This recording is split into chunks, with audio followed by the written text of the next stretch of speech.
ചെറുതും വലുതുമായ സഹനങ്ങളുടെ രൂപത്തിൽ കുരിശ് വഹിക്കുവാനും കുരിശിൽ തറയ്ക്കപ്പെടാനും പലപ്പോഴും നിർബന്ധിതരാകുന്നവരാണ് നാം ഓരോരുത്തരും. സഹനങ്ങൾക്ക് അതിൽ തന്നെ യാതൊരു അർത്ഥവുമില്ല. എന്നാൽ ക്രിസ്തുവിനോട് ചേർന്ന് സഹിക്കുമ്പോൾ അത് രക്ഷാകരമായി തീരുന്നു. യഹൂദരെന്നും വിജാതീയരെന്നുമുള്ള വേർതിരിവ് മാറ്റി എല്ലാ മനുഷ്യർക്കും രക്ഷ അവകാശമാക്കി നൽകിയത് കർത്താവിന്റെ കുരിശാണ്. കുരിശ് രക്ഷയുടെ അടയാളവും അച്ചാരവുമാണ്. ഇടവക തിരുനാളിന് സമാപനം കുറിച്ചുകൊണ്ട് വിശുദ്ധ കുരിശിന്റെ പുകഴ്ചയുടെ തിരുനാൾ ആഘോഷിക്കുന്ന ഇന്നേ ദിനം എല്ലാ കുടുംബങ്ങൾക്ക് വേണ്ടി നമുക്ക് പ്രാർത്ഥിക്കാം. കുടുംബമാകാനുള്ള വിളി ദൈവത്തിൽ നിന്നാണ് ഓരോ വ്യക്തിയും സ്വീകരിക്കുന്നത്. അതുകൊണ്ട് തന്നെ കുടുംബങ്ങൾ ദൈവിക പദ്ധതിയുടെ ഭാഗങ്ങളാണ്. കുടുംബത്തെ സ്വർഗമാക്കുന്നത് ഭാര്യ ഭർത്താക്കന്മാർ തമ്മിലുള്ള സ്നേഹമാണ്. കുടുംബജീവിതത്തിന്റെ മനോഹാരിതയും ശ്രേഷ്ഠതയും വിശുദ്ധ ഗ്രന്ഥത്തിൽ നമുക്ക് കാണുവാൻ സാധിക്കും. അനുദിനമുള്ള പ്രാർത്ഥനയിലൂടെയും വിശുദ്ധ ഗ്രന്ഥ വായനയിലൂടെയും നമുക്ക് നമ്മുടെ കുടുംബങ്ങളെയും ക്രിസ്തുവിന് അനുരൂപമായി വളർത്താൻ പരിശ്രമിക്കാം. ഇന്നേ ദിനം ആദ്യ കുർബാന സ്വീകരിക്കുന്ന എല്ലാ മക്കളെയും അവരുടെ മാതാപിതാക്കളെയും ഈ ദിവ്യബലിയിൽ നമുക്ക് ഓർക്കാം. തിന്മ നിറഞ്ഞ എല്ലാ കാര്യങ്ങളിൽ നിന്ന് അവരെ അകറ്റി മനസ്സിനെ നന്മ കൊണ്ട് നിറയ്ക്കുകയും അവരെ സംരക്ഷിക്കുകയും ചെയ്യണമേ എന്ന പ്രാർത്ഥനയോടെ ഈ ദിവ്യബലിക്കായി നമുക്ക് ഒരുങ്ങാം. പ്രവേശന ഗാനത്തിനായി നമുക്കെല്ലാവർക്കും എഴുന്നേറ്റ് നിൽക്കാം.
Vision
വിശുദ്ധ കുരിശ് പ്രത്യാശയുടെ അനുഭവവും അനുഗ്രഹവുമായി നിലകൊള്ളുന്നത് പോലെ നമ്മുടെ വ്യക്തി ജീവിതത്തിൽ ദൈവം നൽകിയ അനവധി നിരവധി അനുഗ്രഹങ്ങൾക്ക് നന്ദി പറയുന്ന ദിവസമാണ് തിരുനാൾ സമാപന ദിനം. ഈ വിശുദ്ധ പ്രഭാതത്തിൽ സ്വർഗത്തിലെ ദൈവം ഈ കഴിഞ്ഞ ഒരു വർഷക്കാലം നമ്മുടെ മേലും നമ്മുടെ ദേശത്തിന്റെ മേലും ചൊരിഞ്ഞ എല്ലാ നന്മകളെ പ്രതി നമുക്ക് നന്ദി പറയാം. ജീവിതത്തിൽ സങ്കടങ്ങളും വേദനകളും നൊമ്പരങ്ങളും ഉണ്ടായിട്ടുണ്ട്. ഒത്തിരി കരയേണ്ടതായ അനുഭവങ്ങളും പ്രയാസപ്പെടുത്തുന്ന ജീവിത സാഹചര്യം ഉണ്ടായിട്ടുണ്ടാകാം. അവിടെയെല്ലാം അവയൊക്കെ രക്ഷയെ അടയാളമാക്കി മാറ്റുന്ന ഒരു ദൈവത്തെയാണ് നാം പ്രാർത്ഥിക്കുകയും ആരാധിക്കുകയും ചെയ്യുക. വിശുദ്ധ പൗലോസ്യരുടെ ലേഖനം 1-ാം അധ്യായം 18-ാം തിരുവചനത്തിൽ ഇപ്രകാരം നമ്മൾ വായിക്കുന്നു: നാശത്തിലൂടെ ചരിക്കുന്നവർക്ക് കുരിശിന്റെ വചനം ഭോക്ഷിതമാണ്, എന്നാൽ രക്ഷയിലൂടെ ചരിക്കുന്ന നമുക്കോ അത് ദൈവത്തിന്റെ ശക്തിയാണ്. ജീവിതത്തിലെ എല്ലാ സങ്കടങ്ങളും വേദനകളും നൊമ്പരങ്ങളും ദൈവത്തിന്റെ ശക്തി എന്നാണ് വചനം വിശേഷിപ്പിക്കുക. കാരണമുണ്ട്, സ്വർഗം നമുക്ക് രക്ഷ പ്രദാനം ചെയ്തത് ആനന്ദത്തിന്റെയും ആശ്വാസത്തിന്റെയും സന്തോഷത്തിന്റെയും കൊടുമുടിയിൽ നിന്നുകൊണ്ടല്ല, വേദനയുടെയും കണ്ണുനീരിന്റെയും രക്തച്ചൊരിച്ചിലിന്റെയും അപമാനത്തിന്റെയും അവഹേളനത്തിന്റെയും കുരിശിലൂടെയാണ്.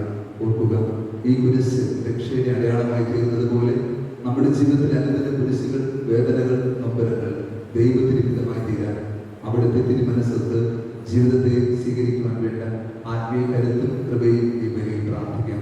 ഒപ്പം ഹൃദയം ഉറങ്ങി നമുക്ക് നമ്മുടെ മക്കൾക്ക് വേണ്ടി പ്രാർത്ഥിക്കാം. ഇന്നേ ദിവസം വിശുദ്ധ കുർബാന സ്വീകരിക്കുന്ന ഈശോയുടെ ഈ കുഞ്ഞുമാലാഖമാർ അവരെന്നും ക്രിസ്തുവിന്റെ സ്നേഹത്തിൽ അവരുടെ തിരുശരീരങ്ങൾക്ക് അനുരൂപനായി ജീവിക്കുവാൻ ക്രിസ്തുവിന്റെ രക്ഷകനാഥനുമായി ഏറ്റുപറയുന്ന ഈ മക്കൾ ഈ ദേശത്തിന് അനുഗ്രഹമായി തീരാൻ സ്വർഗീയ നന്മകൾ നൽകണമേ എന്ന് പ്രാർത്ഥിക്കും. അവരെ ക്രിസ്തുവിന്റെ ബലിപീഠത്തിന് സമർപ്പിക്കുന്ന അവരുടെ മാതാപിതാക്കളെയും അവരുടെ ബന്ധുമിത്രാദികളെയും അവരുടെ പ്രാർത്ഥനകളെയും ചേർത്ത് പിടിക്കും. സ്വർഗത്തിലെ ദൈവത്തിന്റെ അനന്ത കരുണയും ഈ മക്കളെ എന്നും കൃപാവരത്തിൽ നയിക്കുവാൻ ആത്മീയ വരപ്രസാദം പ്രാർത്ഥിച്ചുകൊണ്ട് ഈ വഴി പിതാവായ ദൈവം പ്രാർത്ഥിക്കാം.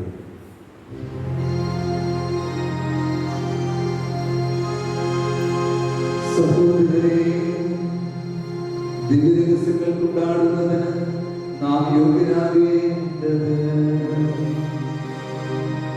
നമ്മുടെ പാപങ്ങൾ ഏറ്റുപറയാം. സർവശക്തനായ ദൈവത്തോടും സഹോദരരെ ഞാൻ ഏറ്റുപറയുന്നു.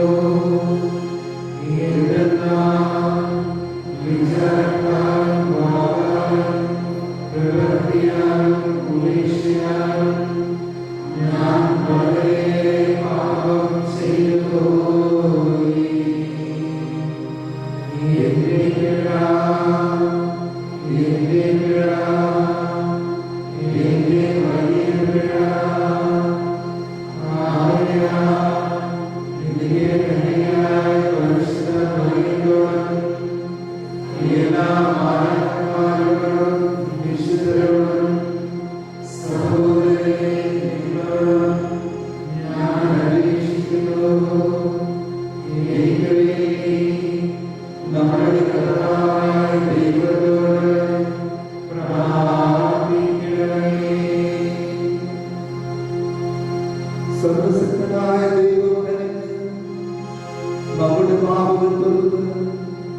നമ്മെ നിത്യജീവിതത്തിലേക്ക് നയിക്കുമാറാകട്ടെ.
സ്നേഹപിതാവായ ദൈവമേ, മാനവരാശിയെ രക്ഷിക്കുവാൻ വേണ്ടി അങ്ങേ വിജാതൻ കുരിശിൽ സംഭവിക്കപ്പെടുമെന്ന് അങ്ങ് തിരുമനസ്സായല്ലോ.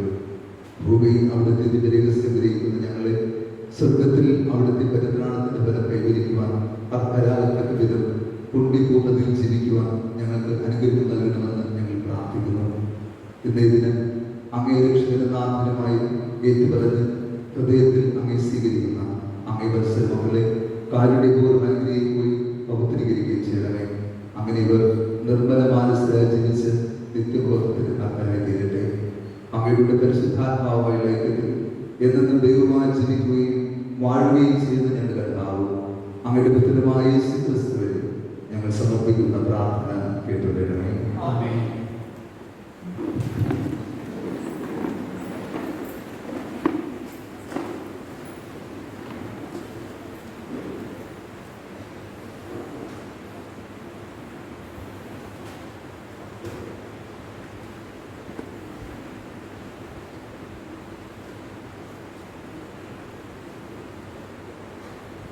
സംഖ്യാപുസ്തകത്തിൽ നിന്ന് അക്കാലത്ത് ഏദോം ചുറ്റിപ്പോകാൻ ഹോർമലയിൽ നിന്ന് ചെങ്കടലിലേക്കുള്ള വഴിയെ ഇസ്രായേൽ ജനം യാത്ര പുറപ്പെട്ടു.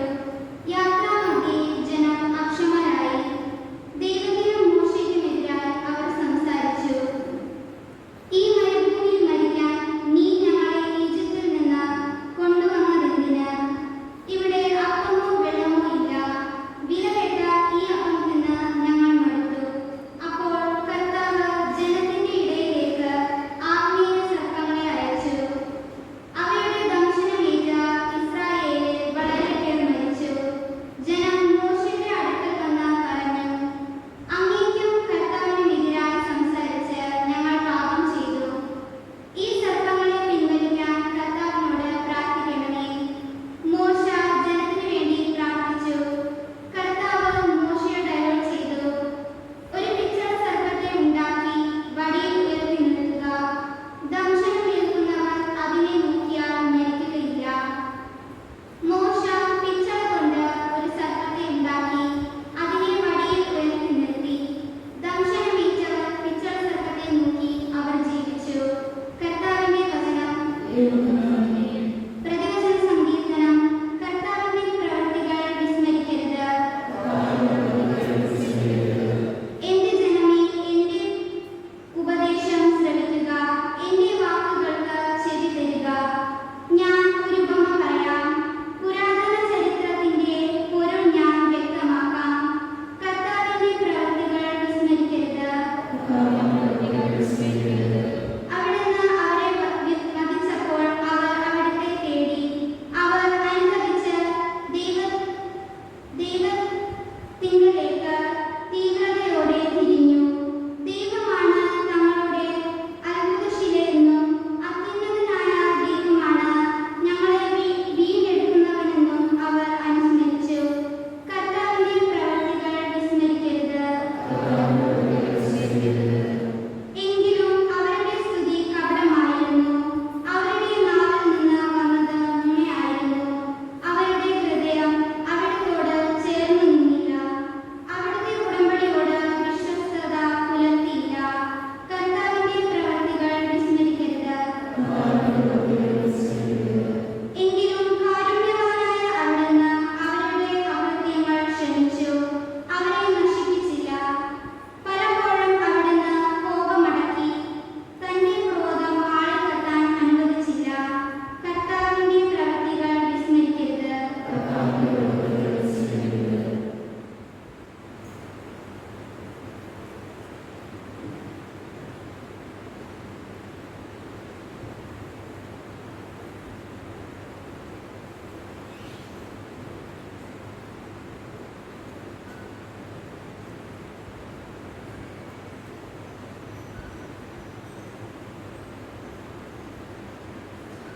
വിശുദ്ധ പൗലോസ് അപ്പോസ്തലൻ ഫിലിപ്പിയർക്ക് എഴുതിയ ലേഖനത്തിൽ നിന്ന്, ദൈവത്തിന്റെ രൂപത്തിലായിരുന്നെങ്കിലും യേശുക്രിസ്തു ദൈവമായുള്ള സമാനത നിലനിർത്തേണ്ട കാര്യമായി പരിഗണിച്ചില്ല.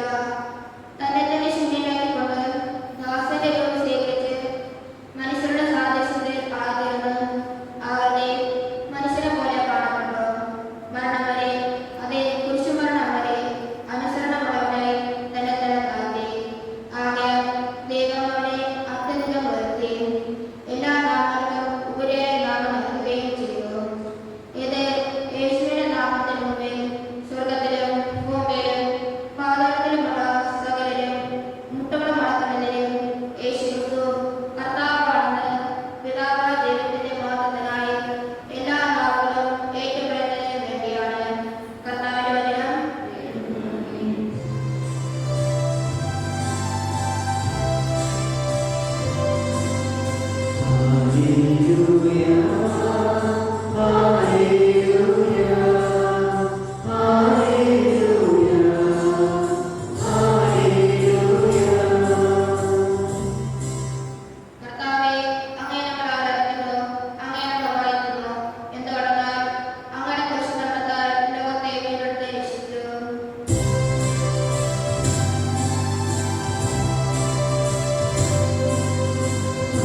അക്കാലത്ത് യേശു നിക്കോദേമോസിനോട് അരുളി ചെയ്തു, സ്വർഗത്തിൽ നിന്ന് ഇറങ്ങി വന്ന മനുഷ്യപുത്രനല്ലാതെ മറ്റാരും ഇതുവരെ സ്വർഗത്തിൽ കയറിയിട്ടില്ല.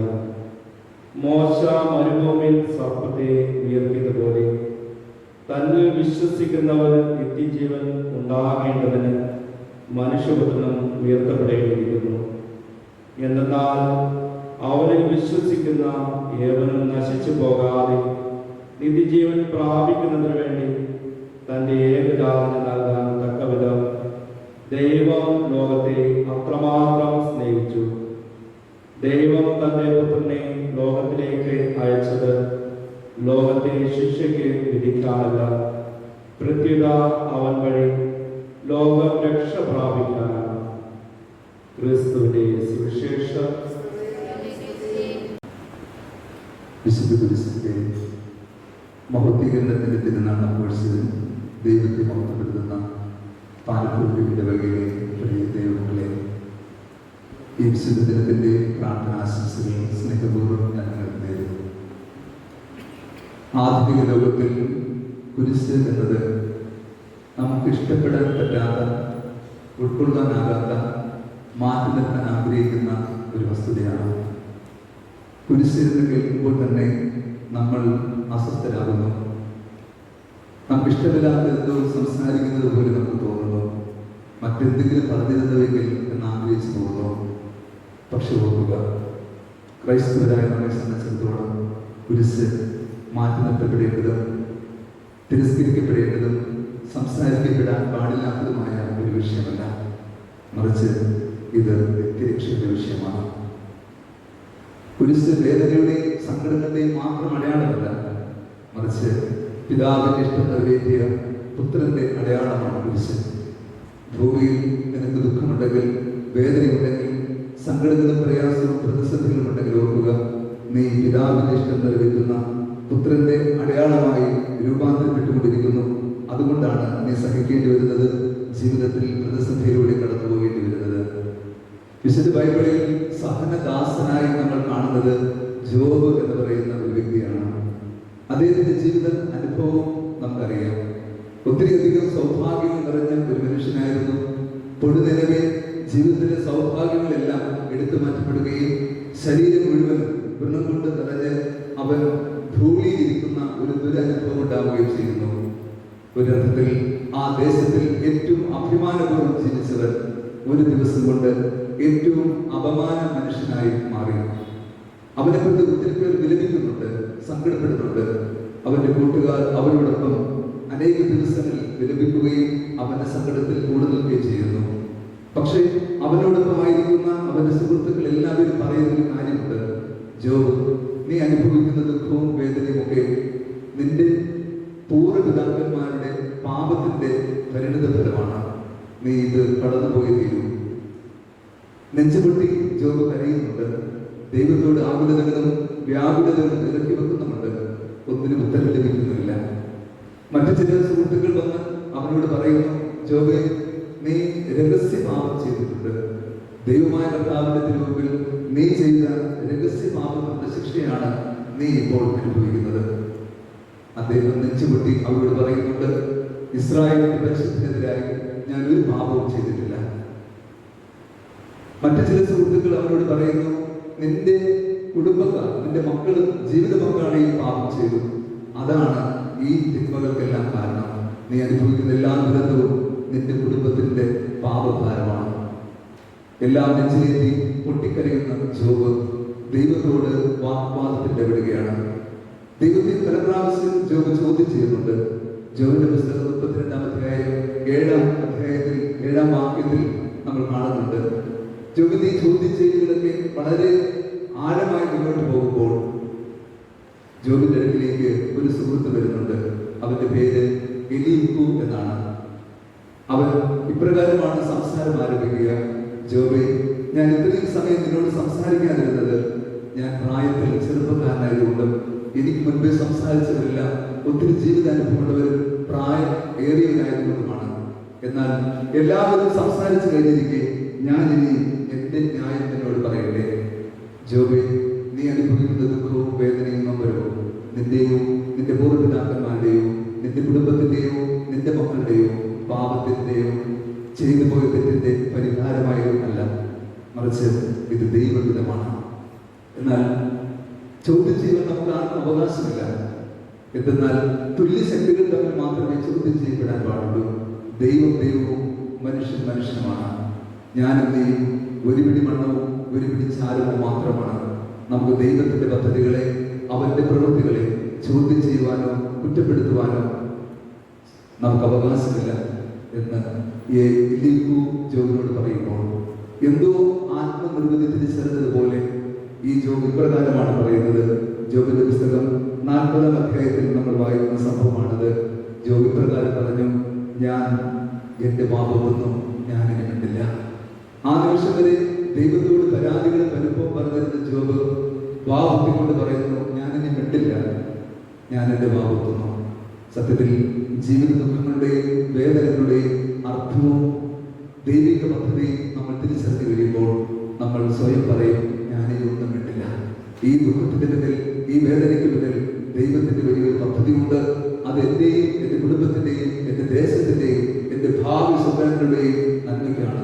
യെശയ്യാ പ്രവാചകന്റെ പുസ്തകത്തിൽ പറയുന്നത് പോലെ ശുഭമായ ഭാവിക്കും ദൈവത്തിന്റെ തിരുവിധത്തിനനുസൃതമായ നന്മയുടെ പദ്ധതി നിന്നിൽ പൂർത്തീകരിക്കപ്പെടുവാൻ ദൈവം നിന്നെ ഇന്ന് ഈ വഴിയിലൂടെ കടന്നു പോകാൻ അനുവദിക്കുന്നു. യോഹന്നാന്റെ സുവിശേഷം 9-ാം അധ്യായത്തിൽ അന്ധനായ മനുഷ്യൻ, ജന്മനാന്ധനായ ഒരു മനുഷ്യനെ യേശുവിന്റെ അടുക്കൽ കൊണ്ടുവന്നിട്ട് ചോദിക്കുന്ന ചോദ്യം ഇതാണ്: ഇവൻ അന്ധനായിരിക്കുന്നത് ആരുടെ പാപനിമിത്തമാണ്? ഇവന്റെയോ ഇവന്റെ മാതാപിതാക്കളുടെയോ? യേശു അതിന് ഉത്തരം നൽകുന്നത് പ്രകാരമാണ്: ഇവന്റെയോ ഇവന്റെ മാതാപിതാക്കളുടെയോ പാപനിമിത്തമല്ല, ദൈവഹിതം ഇവനെ പൂർത്തീകരിക്കപ്പെടുവാൻ വേണ്ടിയാണ് ഇവൻ അന്ധനായിരിക്കുന്നത്. നമ്മൾ കടന്നു പോകുന്ന എല്ലാ ദുഃഖവും വേദനയും ദൈവഹിതം നമ്മളിൽ നിറവേറ്റപ്പെടുവാൻ വേണ്ടിയിട്ടാണ്. നാസി തടവറയിൽ അടക്കപ്പെട്ട ഒരു പുരോഹിതനുണ്ടായിരുന്നു. അദ്ദേഹം ബലി അർപ്പിച്ചുകൊണ്ടിരുന്നപ്പോൾ ബലിപീഠത്തിൽ നിന്ന് അദ്ദേഹത്തെ തോക്ക് ചൂണ്ടി അറസ്റ്റ് ചെയ്തുകൊണ്ടുപോയി നാസി തടവറയിൽ അടച്ചു. ഓരോ ദിവസവും വ്യത്യസ്തമായ പീഡകളിലൂടെയാണ് അദ്ദേഹം കടന്നു പോയിക്കൊണ്ടിരുന്നത്. ആ പീഡനങ്ങളെല്ലാം എല്ലാ ദിവസവും രാത്രിയിൽ അദ്ദേഹം ഒരു ഡയറിയിൽ എഴുതി വയ്ക്കുമായിരുന്നു. ഒരു ദിവസം അദ്ദേഹം ഇങ്ങനെ എഴുതി: ഇന്നലെ അവർ ചുട്ടുപൊട്ടുന്ന മണൽത്തലയിൽ എന്നെ രാവ് മുതൽ വൈകുന്നേരം വരെ കിടത്തി, ശരീരമാസകരം പൊട്ടിപ്പൊളിയുന്ന വേദനയാണ്. മറ്റൊരു ദിവസം അദ്ദേഹം ഇങ്ങനെ എഴുതി: ഇന്നലെ അവർ എന്റെ ശരീരം മുഴുവനും ബ്ലൈഡ് കൊണ്ട് വരഞ്ഞ് മുളക് പിടിച്ച് തേച്ചു, ഇനി മുറിവേൽക്കുവാൻ എന്റെ ശരീരത്തിൽ ഒരു രൂപം ബാക്കിയില്ല. വളരെയധികം വേദനയോടുകൂടി ഓരോ ദിവസവും അദ്ദേഹത്തിന്റെ സങ്കടങ്ങൾ എഴുതി പോകുന്നു. എന്നാൽ ഒരു ദിവസം അദ്ദേഹം ഇങ്ങനെ എഴുതി വെച്ചു: ഞാനിനി എന്റെ വേദനകളെ പ്രതി ആരോടും പരിഭവം പറയില്ല. കാരണം എന്തെന്നോ, ഇന്നലെ രാത്രിയിൽ എനിക്കൊരു ദർശനമുണ്ടായി. ആ ദർശനത്തിൽ ഞാൻ ക്രിസ്തുവിന്റെ മുറിവും ആ മുറിവിന്റെ ആഴവും കണ്ടു. ഞാൻ ഇനി വിട്ടില്ല. പിന്നെ ആ പുരോഹിതൻ ആ ഡയറിയിൽ ഒന്നും എഴുതിയിട്ടില്ല. അവൻ ആ നാസി തടവറയുടെ ദുരന്തങ്ങൾ അനുഭവിച്ച് പിടഞ്ഞു മരിക്കുവോളം. പ്രിയ ദൈവമക്കളെ, നമ്മുടെ ജീവിതത്തിലെ ദുഃഖങ്ങൾക്ക്, വേദനകൾക്ക്, അസ്വസ്ഥതകൾക്ക്, മുറിവുകൾക്ക് അർത്ഥമുണ്ട്. അത് ദൈവത്തിന്റെ പദ്ധതിയുടെ ഭാഗവും അടയാളമാണ്. സത്യത്തിൽ ജീവിത ദുഃഖങ്ങൾക്ക് അർത്ഥമുണ്ടെന്ന് നമ്മെ പഠിപ്പിക്കുന്നത് കുരിശാണ്. നമ്മുടെ ജീവിതത്തിൽ ഏറ്റവും വലിയ പ്രത്യാശ നൽകുന്നത് കുരിശാണ്. ലോകത്തിലെ ഏതൊരു ദേവാലയത്തിലേക്ക് നമ്മൾ കയറി ചെന്നാലും ആ ദേവാലയത്തിന്റെ പ്രഥമ സ്ഥലത്ത് ക്രൂശിന്റെ തിരുസ്വരൂപം നമ്മൾ കാണുന്നു. ഇത് നഷ്ടത്തിന്റെയും നാശത്തിന്റെയും പ്രതീകമായിട്ടല്ല, പരാജയത്തിന്റെ പ്രതീകമായിട്ടല്ല, മറിച്ച് നിത്യതയുടെ പ്രതീകമായിട്ടാണ് വിശുദ്ധ കുരിശ് ഓരോ ദേവാലയത്തിലും നിലകൊള്ളുക. കുരിശ് ഒരു കാലഘട്ടത്തിൽ ഏറ്റവും അധികം നിന്ദനയുടെ അപമാനത്തിന്റെ അടയാളമായിരുന്നു. റോമ സാമ്രാജ്യത്തിനാണ് കുരിശിൽ തൂക്കിക്കൊല്ലുന്ന സമ്പ്രദായം ഉണ്ടാക്കിയത്. രാജ്യദ്രോഹം കുറ്റം ചെയ്തവർക്കും ലോകം ഏറ്റവും അപമാനപരമായ മരണം വിധിക്കുന്നവർക്കും മാത്രമായി നൽകിയിരുന്ന ഒരു ശിക്ഷയുടെ അടയാളമായിരുന്നു കുരിശ്. എന്നാൽ ക്രിസ്തു അതിൽ പിടിഞ്ഞു മരിച്ചതിലൂടെ അത് രക്ഷയുടെ അടയാളമായി നമ്മുടെ എല്ലാവരുടെയും രക്ഷയ്ക്ക് ആ കുരിശ് കാരണമാവുകയും ചെയ്തു. നമ്മുടെ അനുദിന ജീവിതത്തിലെ കുരിശുകളെ നാം ഏത് മനസ്സോടുകൂടി സ്വീകരിക്കുന്നുവോ അതനുസരിച്ച് ജീവിതത്തിന്റെ പ്രത്യാശയുടെ ബലങ്ങൾ നമുക്കുണ്ടാകും. ഓർക്കു പ്രിയരെ, വിശുദ്ധ ബൈബിളിൽ ദാനിയേൽ പ്രവാചകന്റെ പുസ്തകത്തിൽ 3-ാം അധ്യായത്തിൽ നമ്മളൊരു സംഭവം കാണുന്നുണ്ട്. അവിടെ നബൂഖദ്നേസർ രാജാവിന്റെ പ്രതിമയെ ആരാധിക്കാത്തതിന്റെ പേരിൽ ഷദ്രാക്ക്, മേശാക്ക്, അബ്ദനേഗോ എന്ന് പറയുന്ന 3 യഹൂദ യുവാക്കളെ നബൂഖദ്നേസർ തടവിലടച്ചു. എന്നിട്ട് അവരോട് ആവശ്യപ്പെട്ടു, കിന്നരം, വീണ, തപ്പു, തമ്പലു ഇവയുടെ നാദം കേൾക്കുന്ന മാത്രമേ നിങ്ങൾ ഞാൻ ഉണ്ടാക്കി വെച്ചിരിക്കുന്ന വിഗ്രഹങ്ങളെ താണുവടങ്ങി ആരാധിച്ചു കൊള്ളണം. ഈ ഷദ്രാക്കും, മേശാക്കും, അബ്ദനേഗോയും രാജാവിന്റെ മുഖത്ത് നോക്കി പറഞ്ഞു, ശിരസ് നഷ്ടപ്പെട്ടാലും ഇസ്രായേലിന്റെ ദൈവമായ കർത്താവിനെ അല്ലാതെ ഞാൻ നീ ഉണ്ടാക്കി വെച്ചിരിക്കുന്ന വിഗ്രഹങ്ങളെ ആരാധിക്കില്ല. കോപഭ്രാന്തനായ നബൂഖദ്നേസർ രാജാവ് അഗ്നികുണ്ഡത്തെ 10 ഇരട്ടി ആഴത്തിൽ കത്തിച്ച ശേഷം ആ അഗ്നികുണ്ഡത്തിലേക്ക് ഈ യുവാക്കളെ വലിച്ചെറിയുവാൻ കൽപ്പിച്ചു. ഈ യുവാക്കളെ ബന്ധിച്ച് അഗ്നിയിലേക്ക് വലിച്ചെറിഞ്ഞു. കൊണ്ടുപോയി എറിഞ്ഞവർ അപ്പോൾ തന്നെ ചാരമായി പോയി. എന്നാൽ ഇവരുടെ ചാരമെങ്കിലും ബാക്കിയുണ്ടോ എന്ന് നോക്കുവാൻ നബൂഖദ്നേസർ രാജാവ് പിറ്റേ പ്രഭാതത്തിൽ അഗ്നികുണ്ഡത്തെ സമീപിച്ചപ്പോൾ അഗ്നികുണ്ഡത്തിന്റെ മധ്യേ 4 പേർ യാതൊരു ആപത്തും സംഭവിക്കാതെ ദൈവത്തെ സ്തുതിച്ച് മഹത്വപ്പെടുത്തുന്നു. ദുരയോടുകൂടി നബൂഖദ്നേസർ സൈന്യത്തെ ചോദിക്കുന്നു, 3 പേരെ നമ്മൾ ബന്ധിച്ച് അഗ്നിയിലേക്ക് എറിഞ്ഞത്, ഇപ്പോൾ അവിടെ 4 പേരുണ്ടല്ലോ, ആ 4ാമത്തെ ഒരുവൻ ദൈവദൂതനെ പോലെ ഇരിക്കുന്നല്ലോ.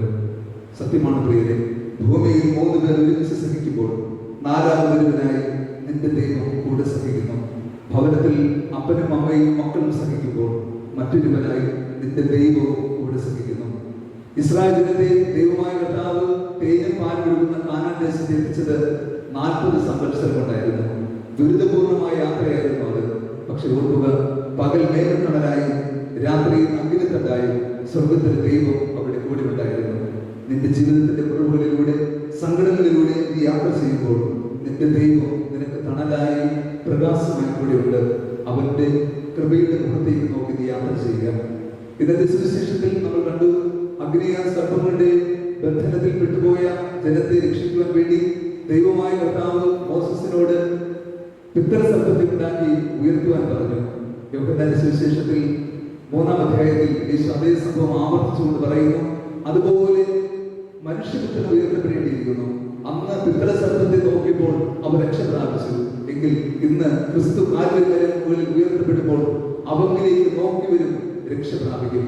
അവന്റെ മുഖം ഇത് ലജ്ജിക്കുവാൻ ഇടവരുത്തുകയില്ല.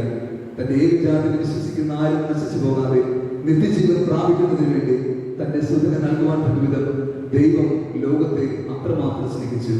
ദൈവം നമ്മെ അത്രമാത്രം സ്നേഹിച്ചതിന്റെ വലിയ അടയാളമാണ് കുരിശ്.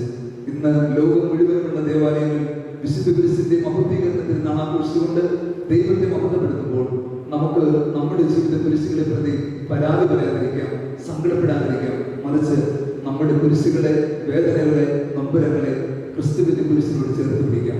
ക്രിസ്തുവിന്റെ മുറിവിനെ നാം വിളിക്കുന്നത് തിരുമുറിവ് എന്നാണ്.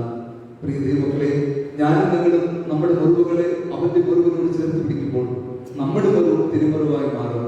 അവന്റെ മുറിവിൽ സൗഖ്യമുള്ളതുപോലെ നാം അനുഭവിക്കുന്ന ഓരോ മുറിവിലൂടെ അവരുടെ സൗഖ്യവും രക്ഷയും നൽകുവാൻ കഴിയും. ഇന്ന് നമ്മുടെ ഇടവകയിലെ 11 പ്രിയ കുഞ്ഞുമക്കൾ ഈശോയെ രക്ഷകന്റെ നാമമായി ദിവ്യകാരുണ്യമായി സ്വീകരിക്കുകയാണ്.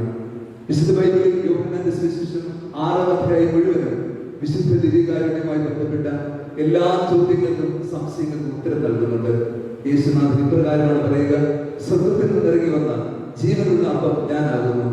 ആരെങ്കിലും ഈ അപ്പത്തിൽ നിന്ന് ഭക്ഷിച്ചാൽ അവർ നിത്യം ജീവിക്കും. നിങ്ങൾക്ക് ജീവൻ നൽകേണ്ടതിന് സ്വർഗത്തിൽ നിന്ന് ഇറങ്ങി വന്നുള്ള ജീവന്റെ അപ്പം ഞാൻ തന്നെയാണ്. എന്റെ ശരീരം ഭക്ഷിക്കുകയും എന്റെ രക്തം പാനം ചെയ്യുകയും ചെയ്യുന്നവൻ ഞാൻ അവനിലും അവൻ എന്നിലും വസിക്കും. അവസാന ദിവസം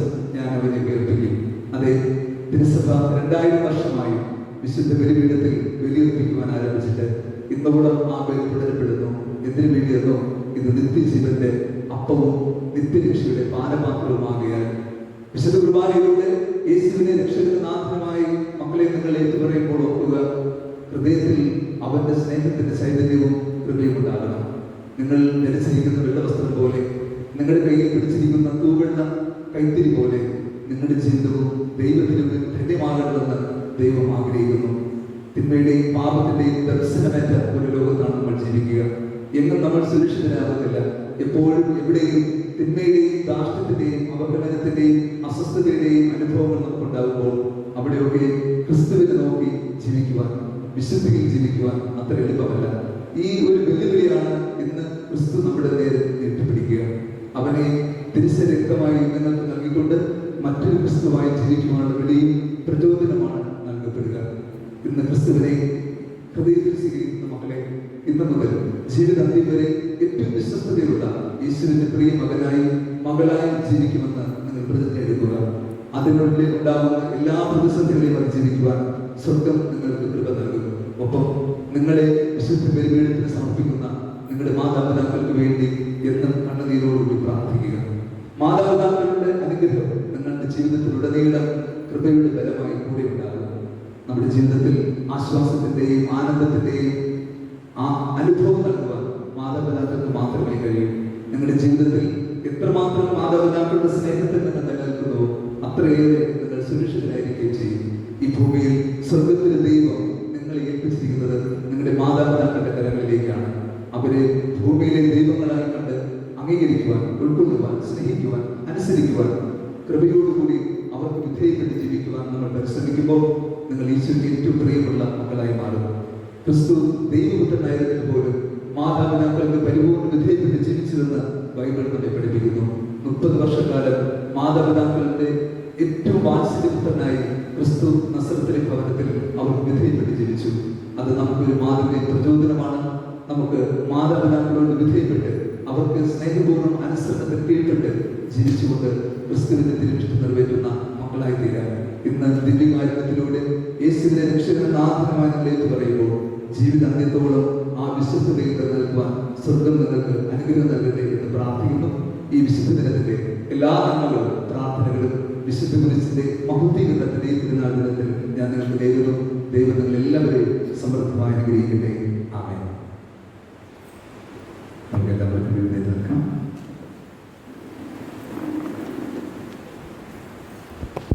നമ്മുടെ നിരവധിയായ ആഗ്രഹപ്രാക്ഷൻ അറിയുന്ന സ്നേഹപിതാവായ ദൈവത്തിന്റെ പാവന സന്നദ്ധയിൽ നമ്മുടെ അർത്ഥനകളും യാചനകളും സമർപ്പിച്ച് ഈ പുണ്യപ്രഭാതത്തിൽ നമുക്ക് പ്രാർത്ഥിക്കാം.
കാരുണ്യവാനായ ദൈവമേ, പലവിധ രോഗങ്ങളാൽ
നമ്മുടെ കുടുംബത്തെ, നമ്മുടെ ദേവാലയത്തെ, നമ്മുടെ ദേശത്തെ ഇന്നേ ദിവസം യേശുവിന്റെ രക്ഷാനാഥനുമായി ദിവ്യകാരുണ്യമായി സ്വീകരിക്കുന്ന പ്രിയമക്കളെയും നമ്മുടെ മാതാപിതാക്കളെയും നമ്മുടെ പ്രത്യേക പ്രാർത്ഥന ആവശ്യപ്പെട്ടിരുന്ന എല്ലാ പ്രിയപ്പെട്ടവരെയും സമർപ്പിക്കാം.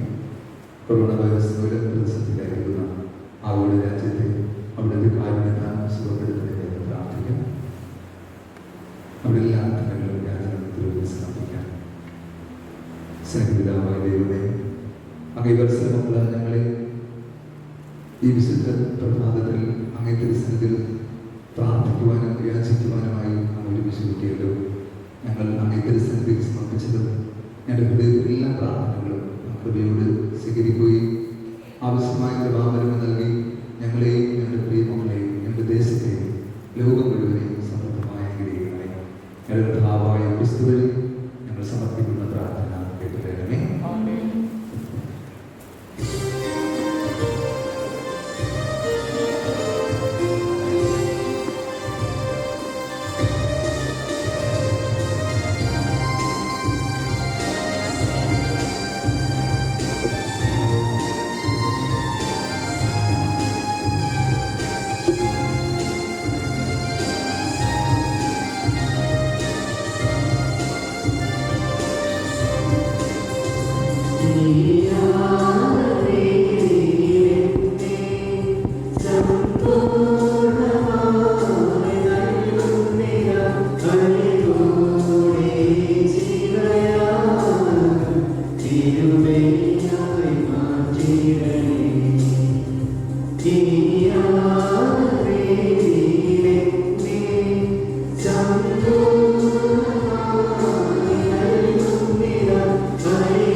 സഹോദരങ്ങളെ, ഞങ്ങളുടെയും നിങ്ങളുടെയും ബലി സർവശക്തി പിതാവായ ദൈവത്തിന് സ്വീകാര്യമായി തീരുവാൻ വേണ്ടി നിങ്ങൾ പ്രാർത്ഥിക്കുകയും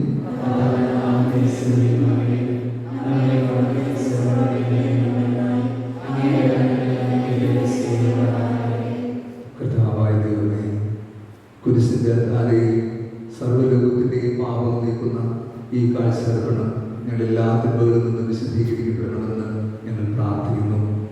ഈ ആഘോഷങ്ങൾ അങ്ങേ പ്രിയപുത്രനും ഞങ്ങൾ യേശു ക്രിസ്തുവിന്റെ തിരുസരിക്തമായ രൂപാന്തരപ്പെടുമ്പോൾ ഞങ്ങളുടെ എളിയ ജീവിതവും അങ്ങേ പാവനമായ സ്നേഹത്താൽ പവിത്രമാക്കണമേ. ഞങ്ങളുടെ കർത്താവായ ക്രിസ്തുവിൽ ഞങ്ങൾ സമർപ്പിക്കുന്ന പ്രാർത്ഥന കേട്ടറിയണമേ. കർത്താവ് നിങ്ങളോട് കൂടെ ഹൃദയങ്ങൾ ഉയർത്തുന്നു. നമ്മുടെ കർത്താവായ ദൈവത്തിന് നന്ദി പ്രകാശിപ്പിക്കണം. കർത്താവേ, പരിശുദ്ധനായ പിതാവേ, സർവശക്തനും നിത്യനുമായ ദൈവമേ, എപ്പോഴും അങ്ങേക്ക് കൃതജ്ഞത അർപ്പിക്കുന്നത് യഥാർത്ഥത്തിൽ ഉചിതവും ന്യായവും യോഗ്യവും രക്ഷാകരവുമാകുന്നുവല്ലോ. മരണം ഉദയം ചെയ്തെടുത്ത് ജീവൻ ഉദ്ധാനം ചെയ്യുവാൻ കുരിശുമരത്തിൽ മാനവരാശിയുടെ രക്ഷ അങ്ങ് സ്ഥാപിച്ചു. മരത്തിൽ വിജയം വരിച്ചവനെ നമ്മുടെ കർത്താവായ യേശു ക്രിസ്തു വഴി മരത്താൽ തന്നെ കീഴ്പ്പെടുത്തുകയും ചെയ്തു. അവിടുന്ന് വഴി മാലാഖമാർ അങ്ങേ പ്രാപവും വാഴ്ത്തുകയും അധീശന്മാർ ആരാധിക്കുകയും ആധികാരികന്മാർ ഭയഭക്തിപൂർവ്വം നിലകൊള്ളുകയും ചെയ്യുന്നു. സ്വർഗവും സ്വർഗീയ ശാക്തികന്മാരും ധനരായ സനാഥുകളും ആഹ്ലാദഭരിതരായി ഒന്നു ചേർന്ന് അങ്ങേ പാടി പൊഴുത്തുന്നു. അവിടെ കാലത്തോട് ഞങ്ങൾ എലീസലും ചേരുവാൻ അനുവദിക്കണം അപേക്ഷിച്ചുകൊണ്ട് ഞങ്ങൾ താഴ്മയോടെ ആരംഭിക്കുന്നു.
ദിവരക്ഷകനെ ഹൃദയത്തിൽ സ്നേഹിക്കുന്ന നമ്മുടെ മത്സരമക്കളെ ഈ പരിമിതത്തോട് ചേർത്ത് അവിടുത്തെ നല്ല കാര്യങ്ങളിൽ ഹൃദയം പ്രാർത്ഥിക്കുന്നു.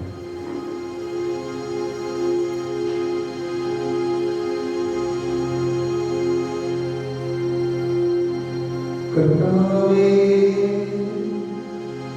സർവ്വശക്തിയുടെ ഉറവിടമായ സത്യമായും പരിശുദ്ധനാകുന്നു. ആകയാൽ അങ്ങേ ആത്മാവിനാൽ മഞ്ഞുകളെപ്പോലെ ഈ കാഴ്ചകൾ പവിത്രമാക്കണമേ.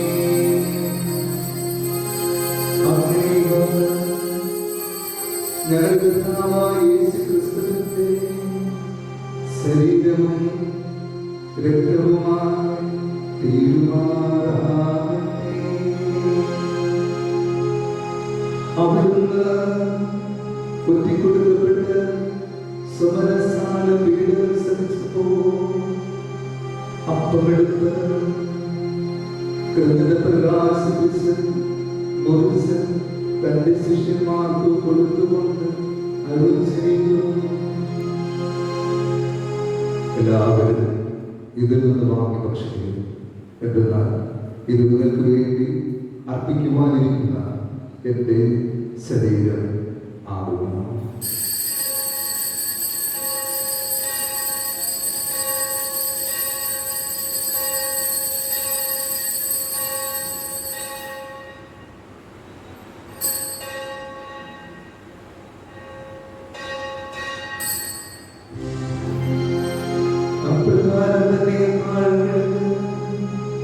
പാലമാത്രമെടുത്ത് അങ്ങേക്ക് കൃത്യത പ്രകാശിപ്പിച്ചുകൊണ്ട് തന്റെ ശിഷ്യന്മാർക്ക് കൊടുത്തുകൊണ്ട് അരുൾ ചെയ്തു. എല്ലാവരും ആമേൻ. ഇതിൽ നിന്ന് കുടിക്കുക. എന്തെന്നാൽ ഇത് നിങ്ങൾക്ക് വേണ്ടി അനേകർക്ക് വേണ്ടി പാപമോചനത്തിനായി ചിന്തപ്പെടുവാനിരിക്കുന്ന എന്റെ രക്തത്തിന്റെ നവീനവും സനാതനവുമായ ഉടമ്പടിയുടെ പാനപാത്രമാകുന്നു. ഇത് നിങ്ങൾ എന്റെ ഓർമ്മയ്ക്കായി ചെയ്യുക.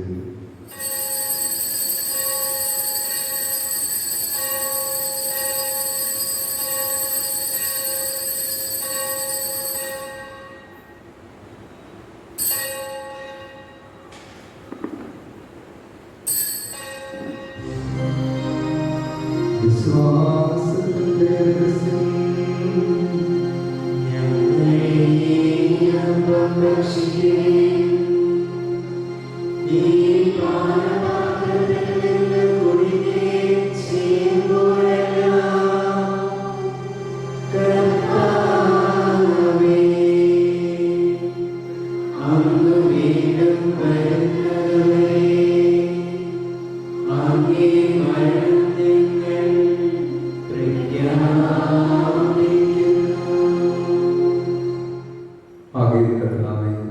അവിടുത്തെ മരണമുയർ ഓർത്തുകൊണ്ട് അങ്ങേ തിരുവോട് നിൽക്കുന്നതിന് അങ്ങേ പരിചരിക്കുന്നതിന് അക്കരാക്കി തീർത്തതിന് ഞങ്ങൾ നന്ദി പറഞ്ഞുകൊണ്ട് ജീവന്റെ അപ്പവും രക്ഷയുടെ പാനപാത്രവും അങ്ങേക്ക് ഞങ്ങൾ അർപ്പിക്കുന്നു.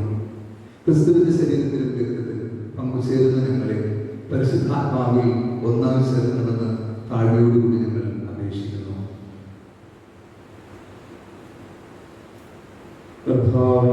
ലോകമെന്നും വ്യാപിച്ചിരിക്കുന്ന അങ്ങേ സഭയോർക്കണം. ഞങ്ങളുടെ ഫ്രാൻസിസ് പാപ്പിയോടും ഞങ്ങളുടെ അതിരൂപത ദേശായ സുസഭാഗ്യം മെത്രാപൊലീത്തയോടും ക്രിസ്തു സഹായ മെത്രാനോടും വൈദികത്തോടുമത് സഭയെ അങ്ങേ സ്നേഹത്തിന്റെ പൂർണ്ണതയിൽ എത്തിക്കണമേ. ഉയർപ്പിന്റെ പ്രത്യാശയോടുന്ന ഞങ്ങളുടെ സഹോദരങ്ങളെയും അങ്ങേ കാരണത്തിൽ മരണമടഞ്ഞ സകലരെയും അങ്ങോർക്കുകയും അങ്ങേ മുഖത്തിന്റെ പ്രകാശത്തിലേക്ക് അവരെ സ്വീകരിക്കുകയും ചെയ്യണമേ. ഞങ്ങളിലെല്ലാവരിലും ധനിയണമെന്ന് ഞങ്ങൾ പ്രാർത്ഥിക്കുന്നു. അങ്ങനെ ദൈവമാതാവായ പരിശുദ്ധ കന്യകാമറിയത്തോടും ആ കന്യകയുടെ ഭർത്താവായ ഭാഗ്യപ്പെട്ട യൗസേപ്പിനോടും അനുഗ്രഹീതരായ അപ്പോസ്തലന്മാരോടും കാലാകാലങ്ങളിൽ അങ്ങയെ പ്രസാദിപ്പിച്ച സകല വിശുദ്ധരോടുമൊത്ത് നിത്യജീവനിൽ പങ്കുചേരാൻ ഞങ്ങളെ അർഹരാക്കുകയും അങ്ങേ പുത്രനായ യേശുക്രിസ്തു വഴി ഞങ്ങൾ അങ്ങേ സ്തുതിക്കുകയും മഹത്വപ്പെടുത്തുകയും ചെയ്യുമാറാകട്ടെ.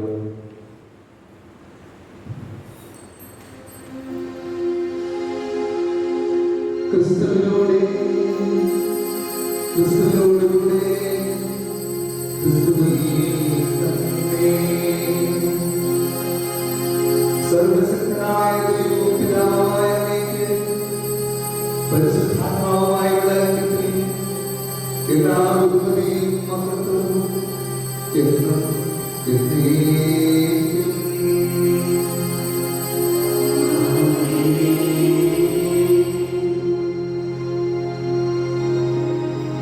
രക്ഷാകരമായ കൽപ്പനകളും ഉദ്ബോധനങ്ങളും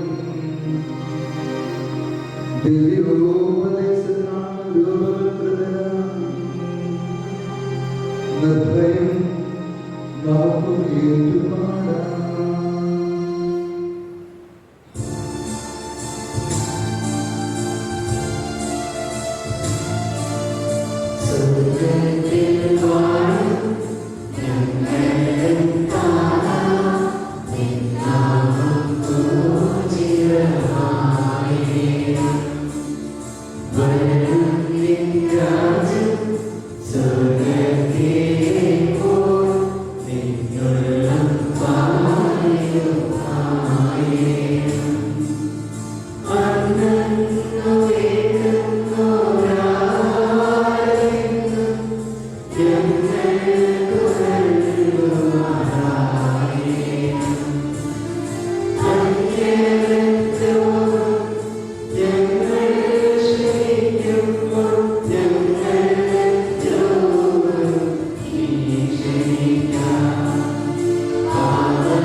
ഞങ്ങളുടെ രക്ഷകനായ യേശു ക്രിസ്തുവിന്റെ ആഗമനവും പ്രതീക്ഷയുണ്ട്.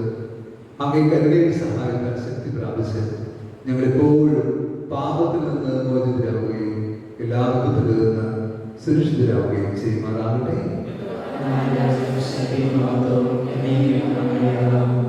സമാധാനം ഞാൻ നിങ്ങൾക്ക് നൽകുന്നു, എന്റെ സമാധാനം ഞാൻ തരുന്നു എന്നങ്ങേ അപ്പോസ്തലന്മാരുടെ അരുൾ ചെയ്ത കർത്താവായ യേശു ക്രിസ്തുവേ, ഞങ്ങളുടെ പാപങ്ങളല്ല പിന്നെയും അങ്ങേ സഭയുടെ വിശ്വാസത്തെ കാത്ത് അങ്ങേ തിരുവിടമനുസരിച്ച് തിരുസഭയ്ക്കും ലോകം മുഴുവനും സമാധാനവും ഐക്യവും നൽകാൻ കഴിയണമേ.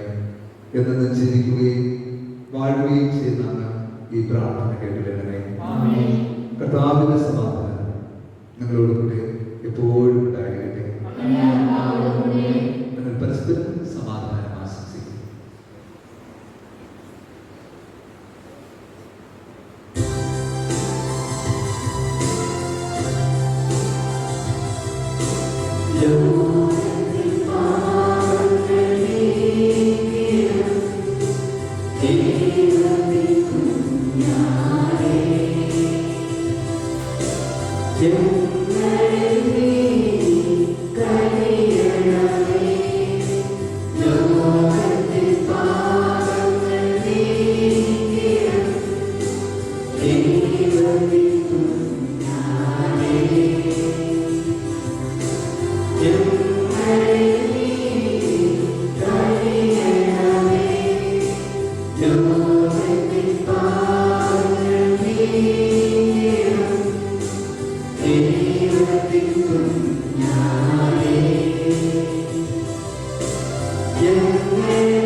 ഇതാ ദൈവത്തിന്റെ കുഞ്ഞാട്, ഇതാ ലോകത്തിന്റെ പാപങ്ങൾ നീക്കുന്നവൻ.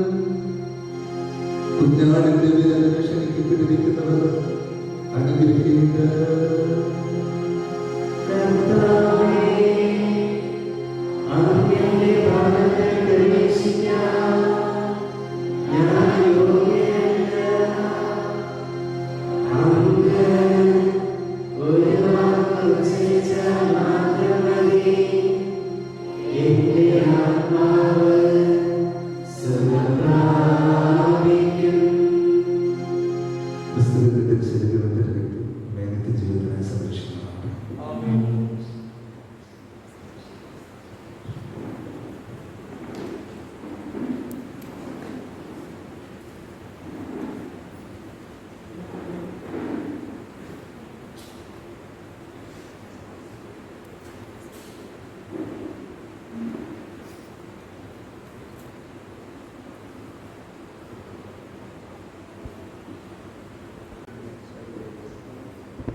അങ്ങേ തിരുവചനം ഉൾക്കൊള്ളുന്ന ഈ വിശുദ്ധ അങ്ങേ പരിശുദ്ധ അമ്മയുടെ സ്നേഹവാത്സല്യത്തിന്റെയും പ്രാർത്ഥനയുടെയും അടയാളമായ ജപമാലകളെയും ഒത്തിരിയൊക്കെയും അങ്ങ് കാരുണ്യപൂർവ്വം ആശീർവദിക്കണമേ.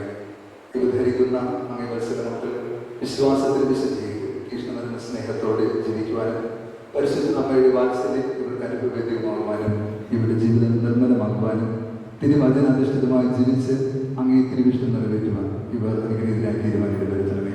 എൻ്റെ കർത്താവായ ക്രിസ്തു വഴി ഞങ്ങൾ സമർപ്പിക്കുന്ന പ്രാർത്ഥന കേട്ടുകൊള്ളണമേ. ആമേൻ.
വിശുദ്ധ